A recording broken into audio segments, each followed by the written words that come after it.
বেকার ভাতা বলছো কেন? তোমাকে যুবসাথী প্রকল্প বলতে হবে। যে এই মুহূর্তে প্রায় 1 কোটির কাছাকাছি বেকার লাইনে দাঁড়িয়ে তারা হাত পেতে আপনার থেকে এই ভাতা বলুন আর ভিক্ষা বলুন সেটা গ্রহণ করছে। পরিবর্তন চাইছি শুধু আমি নয়, মানে আমার উপলব্ধি যে পশ্চিমবাংলাবাসী এবার পরিবর্তন চাইছে। কারণ এখানে মানুষ ভাতা বা অন্যান্য কিছুতে বিক্রি হয়ে যাচ্ছে, এটা বুঝছে না যে যুব সমাজ আগামী দিনের জন্য একদম বিলীন হয়ে যাবে। তাদের চাকরি বাকরি তাদেরকে শুধু থালা হাতে ধরিয়ে দেওয়া হবে, আর ঘুগনি আর চপ শিল্প উন্নয়ন হবে। এছাড়াও সমস্ত শিল্পরা পশ্চিমবাংলা থেকে চলে যাচ্ছে। তাই অবশ্যম্ভাবী আমাদের চাই পশ্চিমবাংলার পরিবার। যার পুরোটাই দুর্নীতি আবৃত্ত তাকে আলাদা করে দুর্নীতি বলে কি করে মানে ইন্ডিকেশন করব?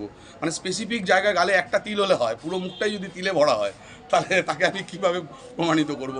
তৃণমূল দলটা কয়লা চোর, বালি চোর, ট্রিপল চোর, আমফানের টাকা চুরি করেছে। এরা সারদা নারদা কেলেঙ্কারির যতজন মানে এর সঙ্গে নিযুক্ত তারা প্রত্যেকেই তৃণমূল কংগ্রেসটা করে।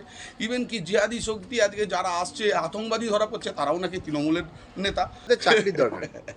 দেখুন, ভাতার একটা লিমিটেশন হয়, আর বেকারদের ভাতা দিচ্ছেন কারণ তাদের চাকরি বাকরি তো আপনারা দিতে পারবেন না। যে এই মুহূর্তে প্রায় 1 কোটির কাছাকাছি বেকার লাইনে দাঁড়িয়ে তারা হাত পেতে আপনার থেকে এই ভাতা বলুন আর ভিক্ষা বলুন সেটা গ্রহণ করছে।